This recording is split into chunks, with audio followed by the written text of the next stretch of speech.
மக்களே 12,000 ரூபா கொடுத்து வாங்கினா நம்மளோட புது ராட் ரீல் காம்போ செட் எடுத்துட்டு தான் இன்னைக்கு மீன் பிடிக்க வந்திருக்கோம். அதுவும் செங்கன் அவுரி மீனை பிடிக்க போறோம். புது ஃப்ராக் பிராவோட புது ஃப்ராக தான் இன்னைக்கு யூஸ் பண்ண போறோம்.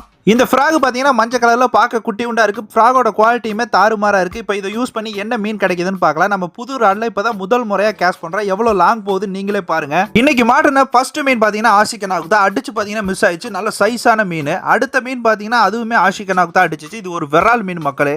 விரால் மீன்னாலும் நல்ல முரட்டு விரால் மீன் மக்களே. 1 கிலோவுக்கு மேல இருக்கக்கூடிய விரால் மீனை பார்த்தே ரொம்ப நாள் ஆயிடுச்சு. அடுத்த மீன் பாத்தீங்கன்னா லக்கி டாக்கிள்ஸோட ஓனர் ஃபகீம் அவருக்கு தான் அடிச்சிருக்கு. ஃபகீமுக்கு அடிச்ச மீன் பாத்தீங்கன்னா நல்ல முரட்டு சைஸ்ல உள்ள ஒரு அவுரி மீன் மக்களே. நல்ல குண்டா கொழு கொழுன்னு இருக்கு. 1 கிலோவுக்கு மேல இருக்கும். ஆனா எனக்கு பாத்தீங்கன்னா இன்னும் ஒரு மீன் கூட கிடைக்கல. புது ராட்ரியில வச்சு இன்னைக்கு மீனை பிடிக்க முடியுமா என்னன்னு தெரியல. பதட்டமாவே இருக்கு. வேற வழியே கிடையாது. புது ராட்ல எப்படியா மீனை பிடிச்சாங்கன்னு சொல்லிட்டு கொஞ்சம் அட்வென்ச்சரான இடத்துக்குள்ள போய் ஒரு காட்டுக்குள்ள போய் வீசின மக்களை வீசி அடுத்த செகண்டே பாத்தீங்கன்னா நல்லா முரட்டு மீனை அடிச்சிருச்சு. 12,000 ராடுல என்ன மீன் தான் கிடைச்சிச்சுன்னு ஃபுல்லா பார்க்க அம்புக்குறி காட்டுற இடத்துல ஃபுல் வீடியோ லிங்க் இருக்கு. மறக்காம